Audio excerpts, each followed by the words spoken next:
I'm Tim Ventura from American Anti-Gravity, and I'm joined today by Dr. Bruce Maccabee, an optical physicist formerly with the U.S. Navy and a leading ufologist. Bruce has been a ufologist since the 1960s when he joined the National Investigations Committee on Aerial Phenomena.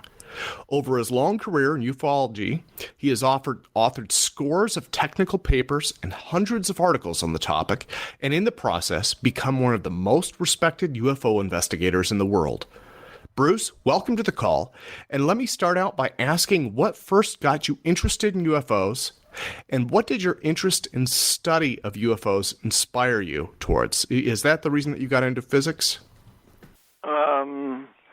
The reason I got into physics, I guess, was because I wanted to know the answers to the world, at least in something that's reproducible. And that started long before I knew anything about flying saucers. I guess I first got interested in that in the early 50s. There were news stories and movies about aliens and flying saucers and stuff like that, and that probably caught my childhood interest, but I didn't do anything with it. When I was in high school, I read a book called The Report on Unidentified Flying Objects by Captain Edward J. Ruppelt, who was the first director of Project Blue Book. And I read through that book, and by the time you get to the book, you can see that Ruppelt's sort of like sitting on a fence, and it would take a feather to knock him off into the interplanetary side of the fence, but he didn't actually come out and say that. So anyway, I read that book, and then I really didn't do anything at all, paying attention. I graduated from high school, went to college, and had plenty of things to keep me busy until the mid-'60s. By the mid-'60s, I was at American University in Washington, D.C., working for a Ph.D. in physics.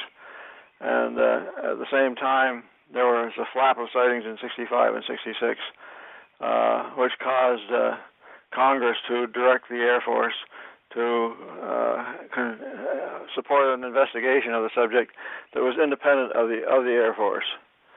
And for a while there, for a few years, it was okay to talk about UFOs without having a bag over your head. But then when the Condon report came out in 1969, saying that as far as Condon, the director, was concerned, there was nothing to it, and there was no point in continuing the investigation. The Air Force used that as justification for getting out of the subject at all, and they closed Project Blue Book in '69.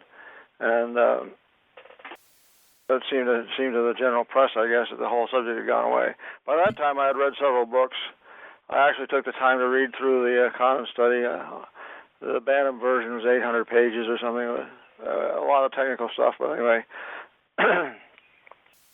I joined NICAP, as you had pointed out, I think in '68. So I actually got to go on some UFO investigations, and I knew, while I was at American University one day, a couple of guys from NICAP came and gave a lecture on the subject.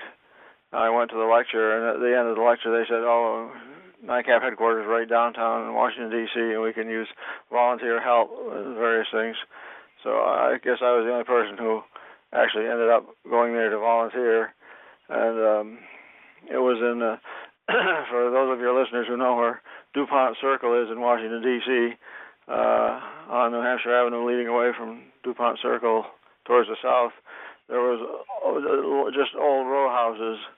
I had expected to see, since NICAP was a worldwide known organization, I'd expected to see a big office building with lots of scientists and secretaries and all sorts of things happening and so on. So I can imagine how I felt when I got to where 1536 New Hampshire Avenue was, and walked up this stairway that had a bare light bulb on the top, and opened the door and saw a broken down old lady running the whole show in a small suite of rooms packed with books and papers and all sorts of stuff. She really did need help. So I did some volunteer work for NICAP, and that gave me access to the files, and I was able to read some stuff. And also joined the local NICAP investigating group, the so-called subgroups of NICAP. Okay. And we went on some case investigations. And now I've read other people who have said that they got interested in the subject and did some investigations, and the investigations all turned out to be crap. I guess I was fortunate in the other way that the first, second, and third investigations that I did ended up hung jury, and you couldn't say it was because the people were hoaxing. So anyway, once the Connon report came out and said that there was nothing to it, the press, the subject, the flap was over. There were still some sightings, as we knew in NICAP, but nothing like the situation several years before. Let me jump in really quickly, because you'd mentioned investigating some of the better sightings out there, and in reading up on you, and I've read many of your books. I mean, you've investigated some of the key UFO sightings, really in kind of the history of UFOs, including you did investigation into the famous Kenneth Arnold sighting in 1947, which really is kind of the beginning of the modern UFO era, right? I mean, can you tell me a little bit about some of those sightings, and like with Kenneth Arnold in particular, did your investigations reveal anything like in addition to what was already known? And I guess would he be one of the better investigations, or were there any along the way that were just absolutely smoking guns? Well, I guess I was fortunate in that regard. Let me continue with what I'm saying, because Kenneth Arnold sighting my analysis of the Kenneth Arnold sighting sort of fits into the history.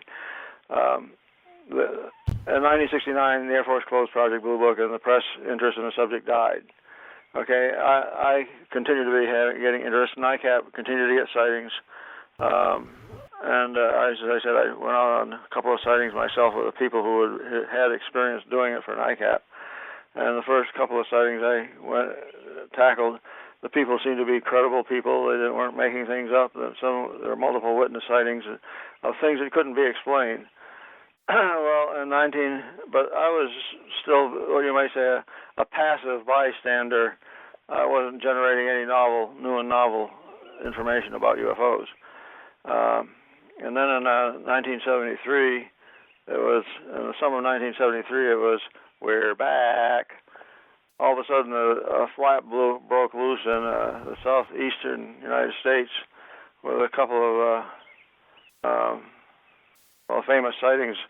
The Hickson Parker abduction in Pascagoula, Mississippi, followed by the Coyne helicopter case in Ohio, Mansfield, Ohio. Those two were key things that people remember from the 1973 flap, but there were lots of other sightings. And at that point, I said, "Well, there really is something going on here.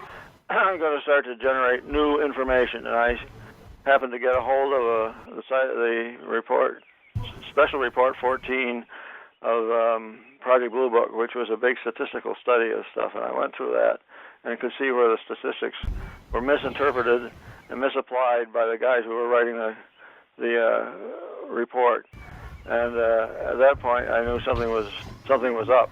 So I started to do more than just reading books, but actually analyzing. And one of the things that had caught my interest right from the very beginning, though, was that a lot of these sightings, they would offer explanations that didn't make any sense. And the Kenneth Arnold sighting is a good example of this. And I often start with the Kenneth Arnold sighting, even though it's so ancient. It's ancient and has a great big beard hanging from it.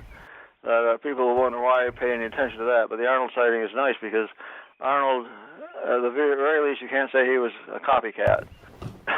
His was the first report, the first national report of weird things in the sky. And he was a reasonably meticulous observer, making crude sort of measurements like the angular size of these objects and the estimated distance and so on. If you go back and you read his sighting, all the information you can get on his testimony, you can put together a pretty good story that says he saw metallic semicircular objects flying past Mount Rainier. Well, what did the Air Force say it was? The official Air Force explanation is mirage. A typical person reading that, or a guy who's a historian or so, might say, well, the Air Force said it was a mirage, it must have been a mirage. But I was more of a rebel, I guess, based on my physical experience in physics. I knew that you couldn't see a mirage going past mountaintops. A mountaintop mirage stays up above the top of the mountain. It doesn't go left or right at all. Okay. And it doesn't make any sort of a shiny reflection of the sun, which is one of the things Arnold said about these objects. So anyway, I spent some time studying the Arnold case and other cases, and I realized that numerous times the Air Force offered explanations which made no sense, and I'm asking myself, why is that? Why are they allowed to get away with this? And I decided the reason they were allowed to get away with it was because there wasn't any scientific review. In the early 50s, late 40s and early 50s, when the subject started, it had been treated with such disdain by the scientific press, and the Air Force had bottled up the information. The net result was the scientists didn't have the best information available on the subject, and they concluded it was all trash. So if the Air Force offered up an explanation like it was Venus, the scientific committee would accept it, even though somebody checking in later finds out, well, Venus wasn't even up at that point. In 1966, there was a case of police officers in Ohio and Pennsylvania chasing an object that they had seen initially right over their police car while they were checking out a car that was parked on the side of a road. And after their story was told in the press, Fowler and I forget the other guy's name at the moment, after the story was published in the press, the Air Force claimed they investigated and concluded that the people were chasing the planet Venus in their police car, even though there was a guy who saw this police car go by. The police car that was doing the chase was heading eastward, on a road heading eastward. On a road, a north-south road, there was another cop looking, and he saw the police car go by, and he saw this object up over the police car. That's okay. It was Venus, and nobody complained, except the few people, seriously interested in the subject, like Hynek, for example. He wondered, Dr. J. Allen Hynek, who was the Air Force's first scientific consultant on astronomy. Anyway, that sort of got me, the 1973 Hickson Parker and Corning helicopter cases got me doing my own casework. And I investigated the Gemini 11 photo case, Gemini 11 to Conrad and Gordon in a space capsule in September of 1966, who saw an object go past their space capsule while they were in orbit, and the Air Force claimed it was a booster rocket from the Proton 3 launch, and I did numerous calculations over. This stuff took time. Over a period of a year or 2 years, I managed to get together the data and learn how to do it, calculate that the Proton 3 was 3,000 miles away from the spacecraft and essentially over the hump of the Earth. They couldn't have seen it at all if they had been looking in the right direction, and they weren't looking in the right direction. So that's an unexplained. But the point is that the Air Force got away with saying that it was an explained case, and nobody questioned them until I did. So at some point then, really, I mean, these case files that you're talking about, at some point it sounds like something will break in the news or something along those lines. And really, we're going to have to go back and open up all these old case files. That's kind of what you're suggesting. I mean, that these just weren't properly reported, right? And if this became like a court case, for instance, this stuff would be thrown out. And so if it becomes something, if that precipitating event happens. Now, it's interesting because before our call today, you had mentioned to me that you are working on a book, and there are some political things happening that might actually be that precipitating event. Could you touch on that for me? Well, yeah, let me say that the book called The FBI-CIA UFO Connection goes through some of this ancient history in considerable detail, pointing out how numerous cases were, quote, explained, unquote, by the Air Force and swept under the rug, and neither the scientific community nor the press really questioned anything. If the voice of authority says something and it's a subject that a lot of people don't really, quote, believe, unquote, in any way, the scientific community would say there's no justification for imagining that extraterrestrial life is here, even if it is out there somewhere. Anyway, I had a number of cases that I investigated. Perhaps the first really major one, which was a few people could have investigated other than myself, I must say, because of my background. And that was the New Zealand sightings of December 30th, 1978. They were famous sightings at the time because a news crew from New Zealand was a news crew from Australia and New Zealand was on board an aircraft flying off the east of the South Island of New Zealand when they saw strange lights, and there was ground radar targets. The Wellington Air Traffic Control Radar detected targets. They picked up targets on the airplane, and tape recordings were made at the Air Traffic Control Center, and also there was a reporter on board the airplane for a reason, and he got tape recording statements at the time they were happening, and also there was 16mm color movie involved. So you had multiple witness sightings, qualified witnesses, the Air Force, the pilot and co-pilot of the aircraft, newsman and sound recordist, and multiple witnesses, a multiple witness sighting combined with tape recordings, radar, and movie film. Never before had been in a situation with that much data available, and I was able to prove that they saw some lights out there that should not have been there. There shouldn't have been anything in the sky, based on what the Wellington Air Traffic Control Center knew. There shouldn't have been anything there, but there clearly was. So by this time, I'm pretty well convinced. I should say that the first case to put me on the map was one that I started looking at in 1974, and that was the little photo case from May 11th, 1950. I picked a little photo case to look at because it's the only one that was essentially endorsed by the photographic analyst of the Condon study. The Condon study between 1968, 67, 68, 69 investigated these photos. William Hartman of University of Arizona investigated these photos. Actually went and talked to the witnesses and concluded in the Condon report that all factors investigated indicated an extraordinary flying object had passed within the sight of two witnesses. He said he couldn't completely rule out a possibility of a hoax, but considering the rural aspect of this, a farmer and his wife, he didn't think that there'd be any sophisticated photography or whatever going on. Okay. This one case was the chief case in the Condon study, and Condon panned the whole thing.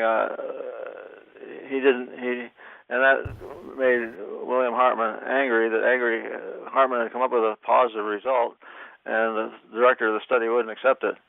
But anyway, I picked it as a case study because I said to myself, and here I am, just a graduate student, or I had just graduated with a PhD in physics by the time that I undertook this, and I'm asking myself, if in the Condon study they came up with a case and looked at this positive statement by William Hartman, why didn't somebody check on it? Everything that Hartman did could be repeated as a test. And typically in a typical scientific method, somebody comes up with a result of some experimentation, and especially if it's an interesting and oddball type of a report or something new and exciting maybe, other scientists will jump in and try to duplicate it.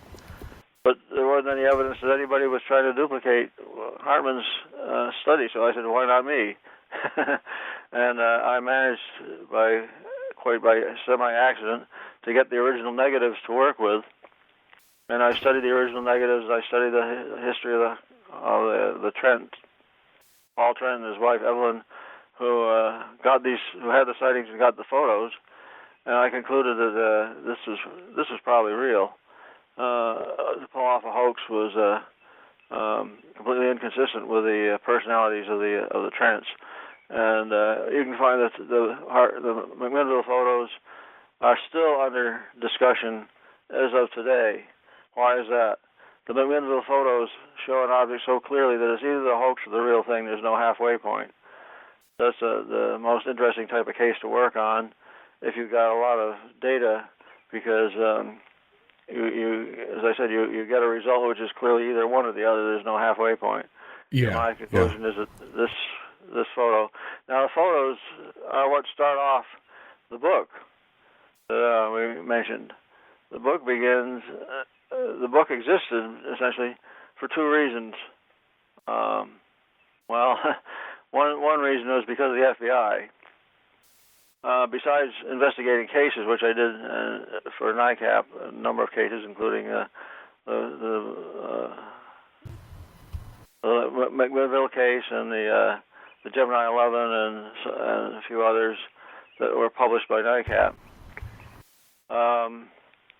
In 1976, I was working on the Trent case, and I came upon a statement by Mr. Trent, who had told James McDonald, the famous, well-known in UFO circles anyway, Dr. James McDonald, an atmospheric physicist who took a positive attitude towards UFOs. Unfortunately, he committed suicide in '71. But anyway, one of McDonald's discussions with Paul Trent said that the FBI had come to visit him at work.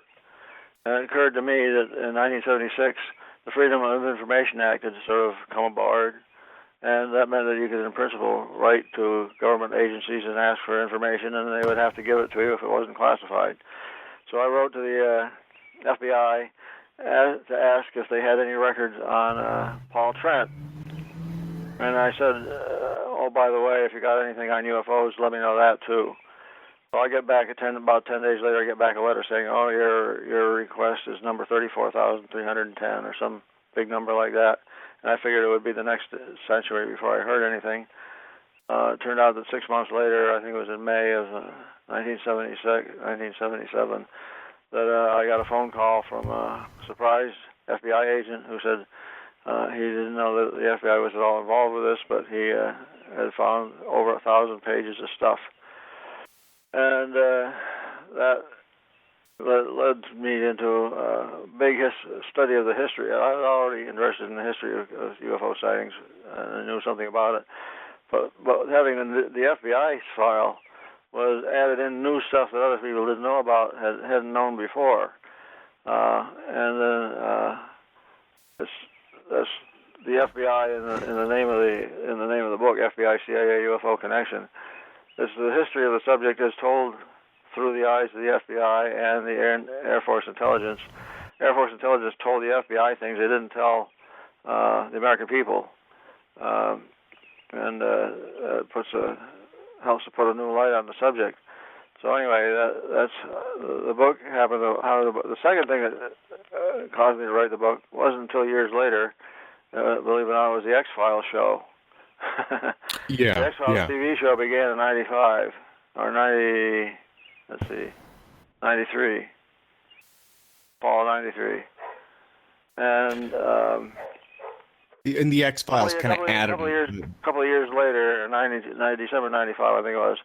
Washington. I was living in the Washington D.C. area. Washington Post, Sunday magazine, had an article about how the writer of the article had gone to the FBI to take the tour of the FBI, and somebody in this tour group had asked the tour guide, "What are the X-Files?"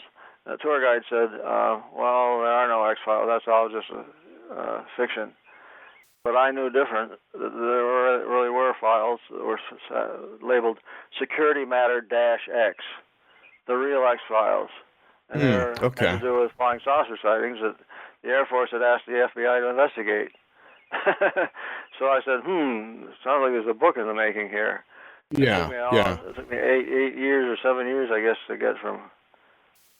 Well, you got these files well before the X-Files show was ever produced. Oh, is it possible that the name of the show actually came from the files that you got? Well, Chris Carter, the guy who invented the show, has basically said he came up with the idea on his own that there was he says, imagine that the FBI had a file of cases they couldn't solve. Now, the term X, how he picked that up, X, the unknown, whatever. Yeah. I don't think he knew particularly about the X-Files, that they actually were real. But that gave me a hook, because then I could go around and say, see, the security matter -X is in fact stamped on a number of the files of UFO flying saucer investigations that the FBI did at the request of the CIA, of the Air Force. And what happened was, in June 24, 1947 is the day that will live in infamy or infamy, depending on how you look at it. That is the day of Kenneth Arnold's sighting, June 24th. It was publicized nationally on the 25th because Arnold thought that he was seeing new Air Force jets of some sort, but he couldn't figure out why they didn't have wings and stabilizers, engines, or anything that was recognizable. But he took the world sort of took his report as being a straightforward thing. This is long before the Air Force, quote, explained, unquote, the report.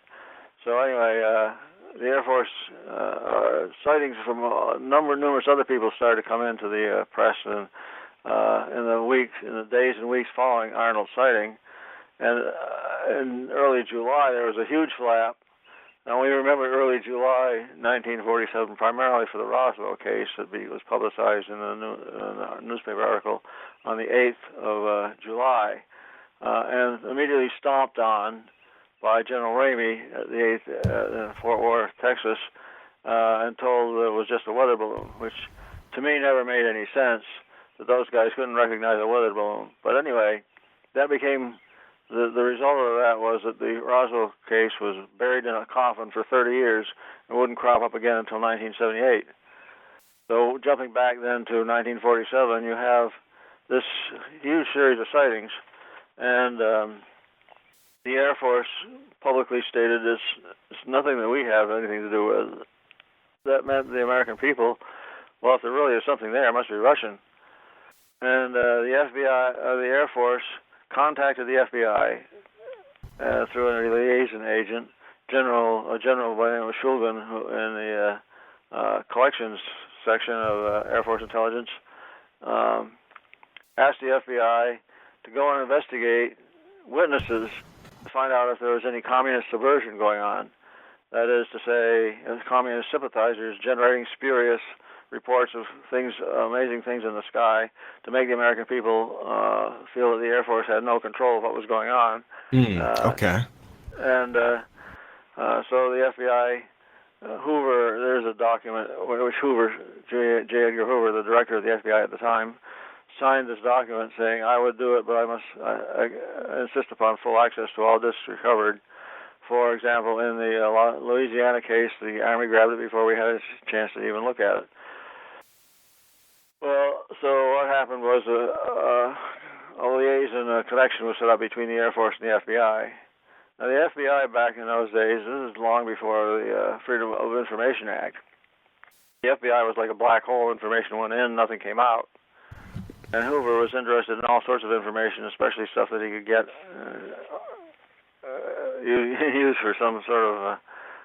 he could leverage that information, right? That was however you want to put it. So anyway, he said, okay, we'll do it. And they actually, for a couple of months, investigated witnesses and did about a dozen case investigations, which are nice. But the main thing is, the main value of this liaison was that the FBI was told stuff by the Air Force that the Air Force didn't tell the American people. This became especially important in 1952 when, during the big flap of the summer of 1952, and I'm jumping around in history here, people who are not familiar with UFO history will probably get lost. But in 1952, between June and August, there were literally hundreds of sightings. The sighting rate peaked at 50 per day in the middle of July. And the July flap is primarily known by people who haven't studied the whole history. It's primarily known for the sightings over the White House restricted area. The restricted area is over Washington, D.C., where they got, on 2 weekends, the nights of 2 weekends, they got radar targets and some associated light objects that were seen in restricted areas over Washington, D.C. And at that time, the FBI sent a liaison guy to the Air Force Intelligence and asked, what's going on? Well, now, late in the afternoon of July 29th, 1952, the Air Force had a press conference. General Samford, John A. Samford, who was the head of Air Force intelligence at the time, was directed by General Vandenberg, who was the chief of staff of the Air Force, to hold a press conference and get the press off our backs, essentially, like that. So Samford held this press conference starting at 4 o'clock. It lasted an hour and a half. This is the longest press conference since the beginning of the Korean War, and it had nothing to do with the Korean War. But anyway, Samford made the statement that they had looked at about 1,000 to 2,000 sightings, and they were trying to explain them bit by bit, even though credible people had made incredible claims. As far as he was concerned, it was all natural phenomena. The press had been especially attracted to sightings by the radar guys of objects over Washington, D.C., and Samford said the sightings on the radar were just due to temperature effects. That would be temperature gradients in the air, bending the light beam, bending the radar beams down so they pick up stuff on the ground instead of picking up stuff in the air. Anyway, the next day the press went away happy that Samford had said everything was natural phenomena, and UFOs were all hot air. And the press interest tended to drop off at that point, and the sighting rate was also dropping off at that point. Well, now the FBI sent a guy to talk to the Air Force intelligence on this July 29th, the same day that Samford gave his press conference. Probably several hours earlier. I don't know what time the FBI agent got there, but anyway, the FBI agent was told a little bit different.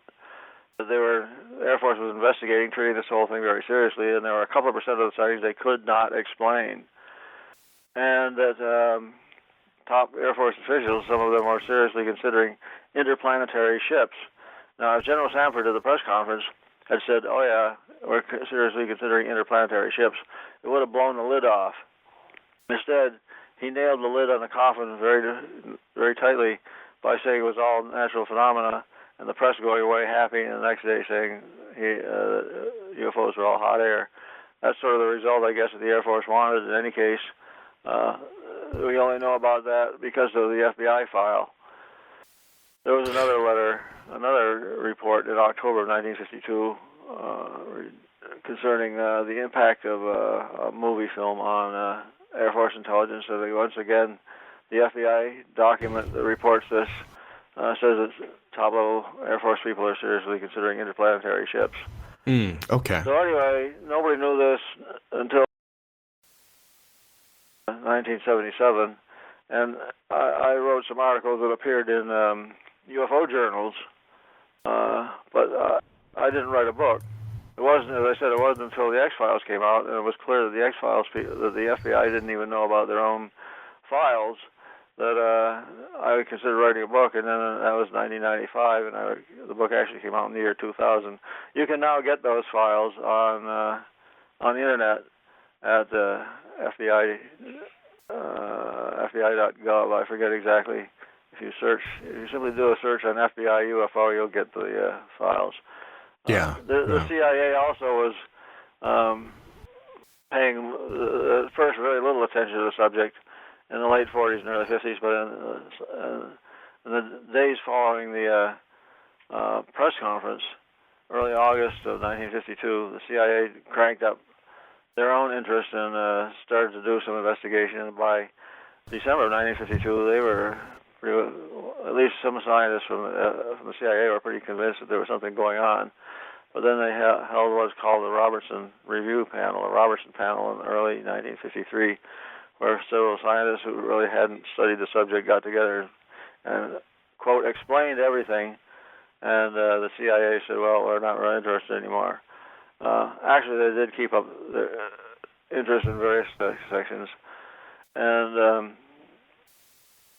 the first two-thirds of the book are FBI and CIA documents and analysis. Maybe I should say almost half the book is just with the FBI, a quarter of it being CIA, and another quarter being my own experience in real time with the CIA, starting in 1979. And my experience with the CIA started on a manner comparable to my experience with the FBI. In the FBI situation, I was investigating the Trent photos, and I wrote to the FBI for information on Mr. Trent. In 1978, I did the investigation of the New Zealand case that I mentioned earlier, with multiple witness people on board an airplane, and the color movie film and tape recordings made, and radar, and all that stuff together. And that happened on December 31st of 1978, and I began my investigation right off. I was invited to do the investigation because I had done stuff for NICAP, and that's a long story that's told in the book, how I happened to be the person who ended up investigating the New Zealand case.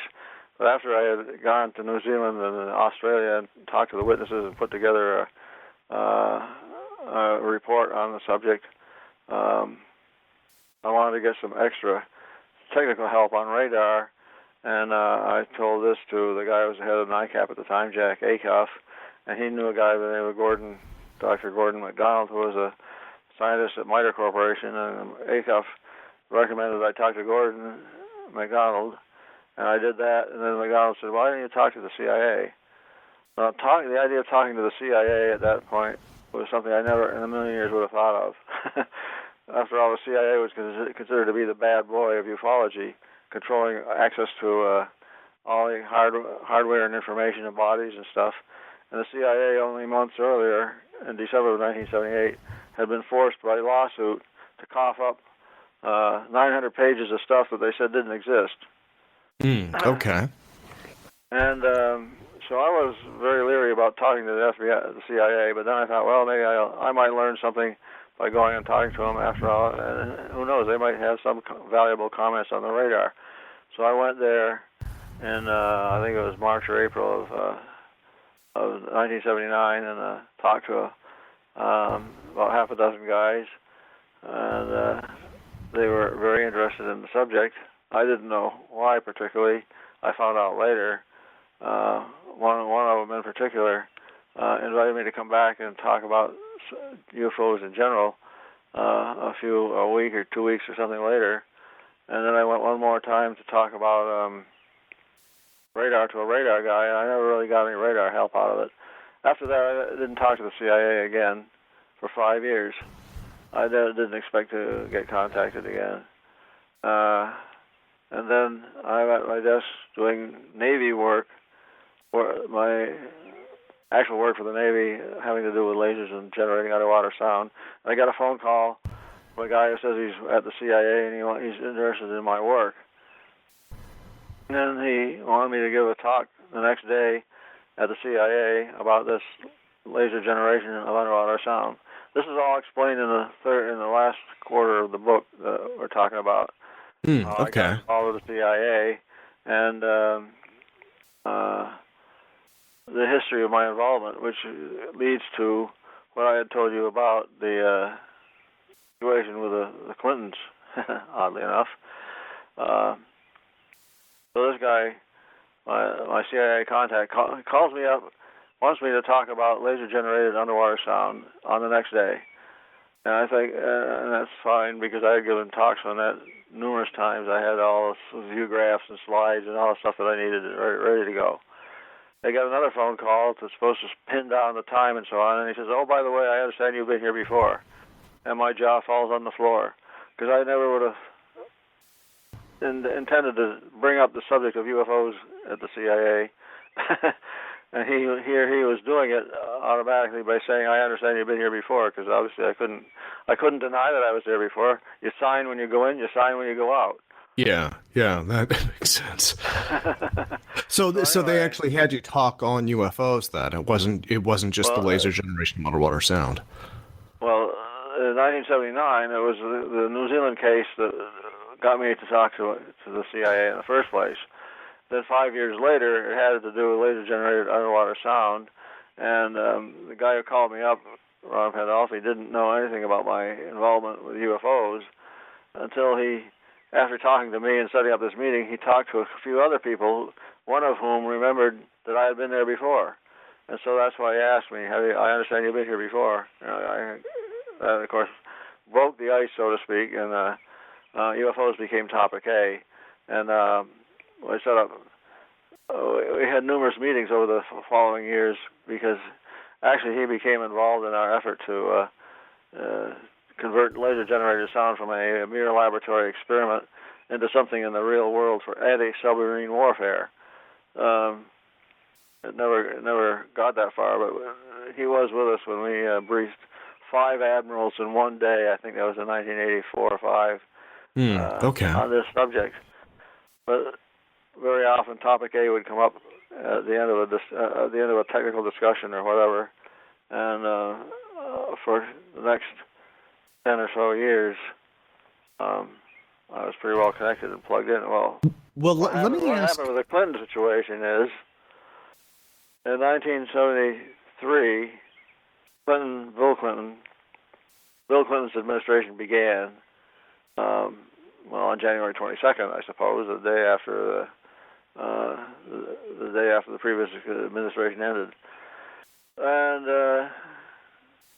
Lawrence Rockefeller, I don't know if you ever heard of him, one of the billionaires of the Rockefellers, who was interested in paranormal stuff, had been for years.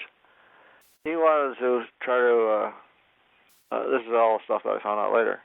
He wanted to try to get the president to release what everybody assumed was classified information held by some organization somewhere, and only the president would have the access to, presumably, to the authority to release it. So Lawrence Rockefeller and another guy, C.B. Scott Jones, wanted to set up a meeting, as I said, with Bill Clinton to brief him on the subject of advanced technology. But first, he had to get past the president's science advisor, Dr. John Gibbons, who was a pretty good scientist. And when Gibbons heard that Rockefeller wanted to brief Clinton on advanced technology, he said, "Well, that's fine, but you're being a little bit too, not being specific enough. I don't know. I want to be able to tell the president exactly what you're going to be briefing him on." And so Rockefeller had to admit that he was going to be briefing the president on UFOs, flying saucers. At which point, Gibbons was petrified, to use the terminology that my CIA contact used. And Gibbons and they wanted to squash this meeting if they could. I heard about it early April that Lawrence Rockefeller was trying to get to Clinton. It was just sort of an amusing comment at the time. 8 days later, or whatever it was, I got almost a panic call from the FBI, the CIA guy, saying, "We want you to write a briefing for the president's science advisor." Here, the CIA is asking me to write a briefing for the president's science advisor. Well, my natural thought was, well, I'll be, a week, 2 weeks, 3 weeks off. I'll have plenty of time to create visual presentations and write a document and all sorts of good stuff. And the agents, this is happening in the afternoon of Tuesday, the 8th of April, or whatever the date was. He calls me up. He says he wants me to write a briefing for the president's science advisor. I'm thinking, well, I could do that in a week or 2 weeks. I could get a pretty good briefing. And then next thing the guy says is it's got to be ready tomorrow at 8 o'clock. All right, he says it's got to be ready tomorrow, at which point my thought process shrank down to the point where, well, if I can do it in the afternoon, that'll give me some time to get there. I wasn't at work in the first place. I was an hour and a half drive away from CIA headquarters at least. And then he says it's got to be done by 8 o'clock tomorrow morning. Yeah, so that's a lot to cover in no time. So Tuesday afternoon, I'm handed the job of coming up with a presidential level briefing on UFOs to be given at 8 o'clock the next morning. I did the best I could, following a standard typical format where you have essentially the first page and a half is a top-level summary of everything that you're going to say. And then after that, with reference at each point as necessary, there's a reference to like an appendix, a tab appendix that more accurately explains what's going on. So I was able to write up the page and a half with references to tabs, and then I was do the tabular information later on. I didn't have time to write all that stuff down. It was a little bit tricky because I was sort of, as I'm writing along, I'm predicting what I'm going to be writing the next day as explanations. But anyway, I got this thing faxed to the office of Dr. John Gibbons on at 8 o'clock the next morning, only to find out a few hours later that they had the meeting at 7:30. Ah, okay. Okay. Standard. Well, but at least you got it there, right? At least you got it. I got it there. Yeah. That meeting, I was told that Gibbons did read it later on. Now, this is in April of '93, and in September of '93, I attended a meeting at Rockefeller's Ranch, a small conference on. I think it was to convince Rockefeller that we weren't all crazy. Anyway, didn't hear anything about it again until 1995. In 1995 is stuff that happened, which has been in the press recently.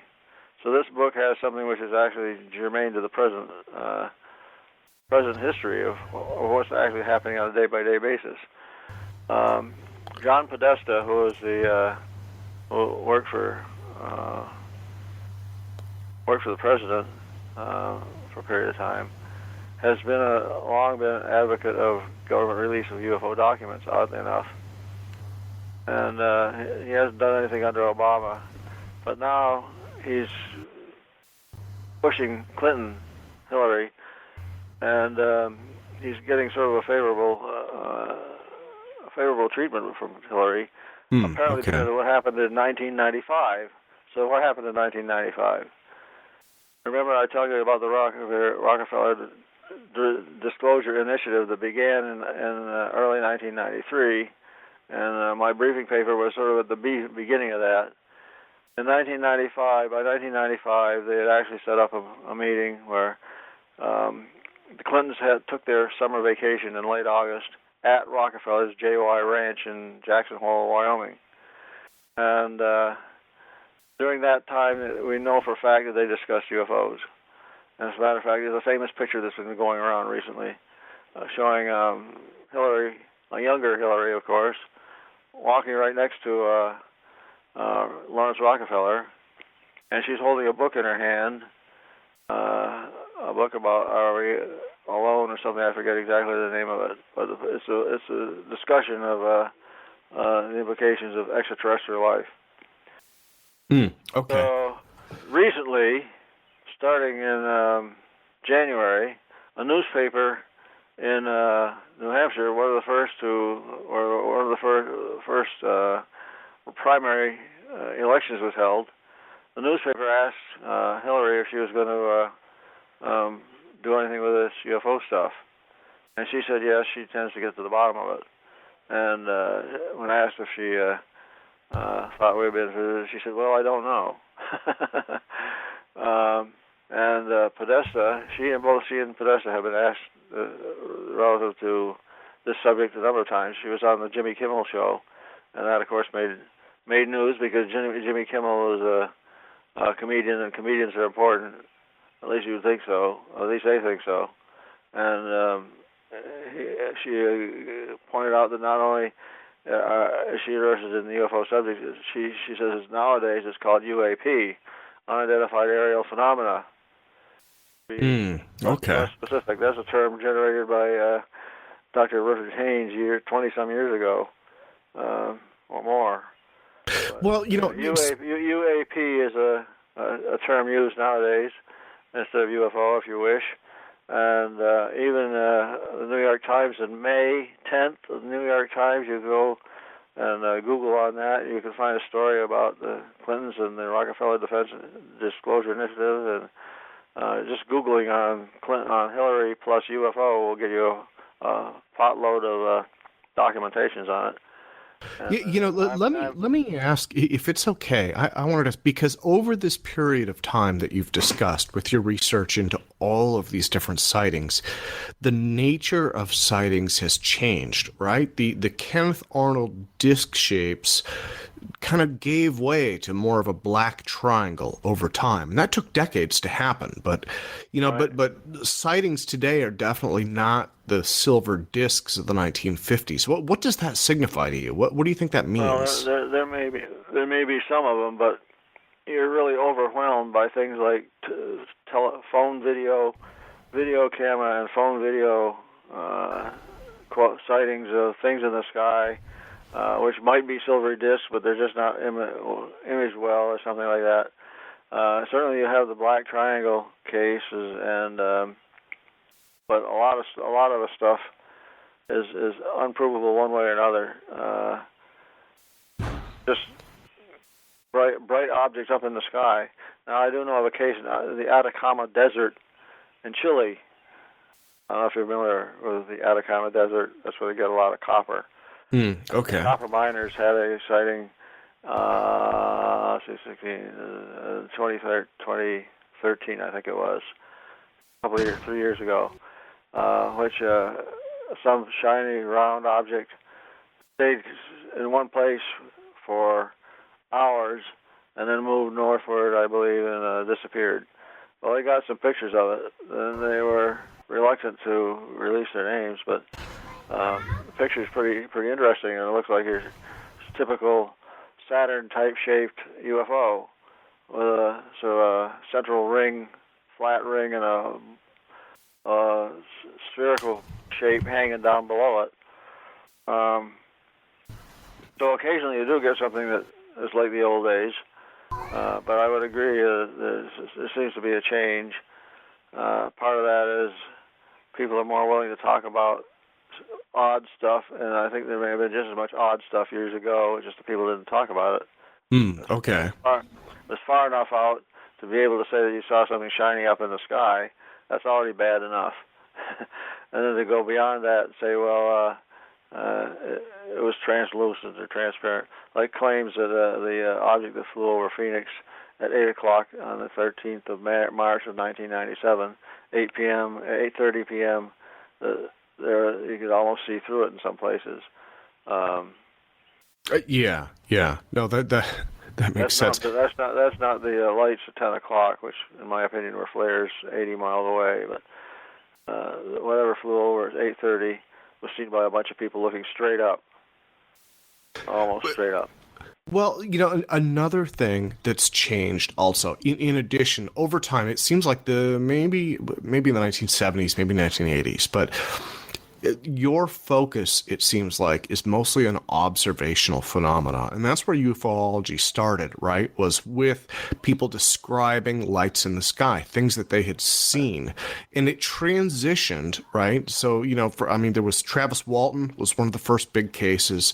And then Whitley Strieber wrote Communion. And I think Communion may have recognized what was already there. But it went from being a third person to the culture kind of embracing this first person, abductees, or almost what you might call a relationship with aliens, which is kind of it's a sea change. And how does that strike you? And what do you think that means? I guess starting in 1947, and if you go back even earlier and look for potential sightings in earlier years, which people did, of course, you're talking about seeing things out there. Occasionally something close up, very rarely something really close up, and rarely some creature or whatever associated with it.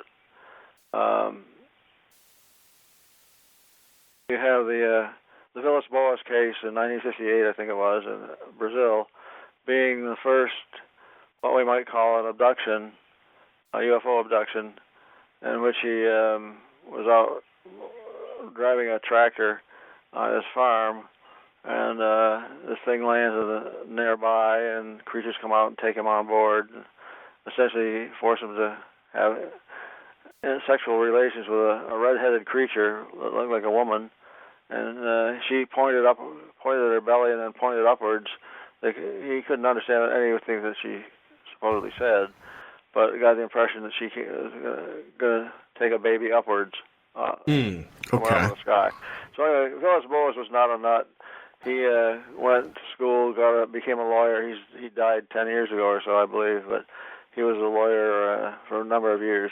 So his story, however, was when he was a late teenager, I believe it was. Anyway, you have the Villas-Boas case in 1958 or 58 or 59, and then you have Betty and Barney Hill in 61. Their event was in September of 61, but it really wasn't known by many people until the publication of the Interrupted Journey in 1966 or 67 by Fuller. I forget his first name. Anyway, those seem to be the only abductions. Oddly enough, there is in the FBI file something which could be considered to be an abduction, and from 1967. Some guy calls up from Chesapeake, Virginia. Some guy calls up the FBI headquarters in Washington, D.C. at 4 o'clock in the morning to report that he was closing up his store at 8 o'clock that night, and some creatures or a thing landed. He could see creatures through the wall, and he didn't know where he had been for a period of time, and like 4 o'clock he called up the FBI to say something strange had happened, whatever. This is a typical missing time type of story, and the FBI simply checked into his background to see, found that he had no police records, so they didn't do anything about the event. But there it is in the FBI file, what looks like a very basic report on an abduction.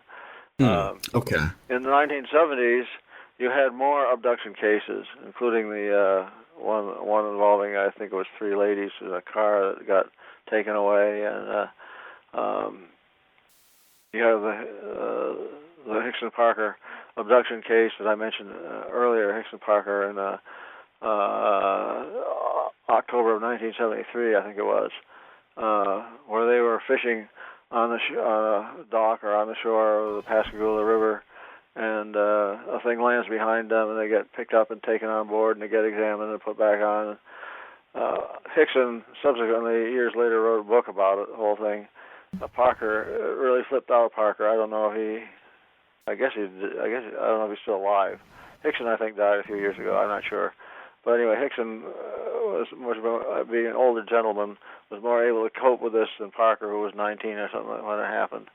You have the Hickson Parker case. You got 1975, the one you mentioned before, Travis Walton, being beamed aboard, apparently, a craft. We're guessing.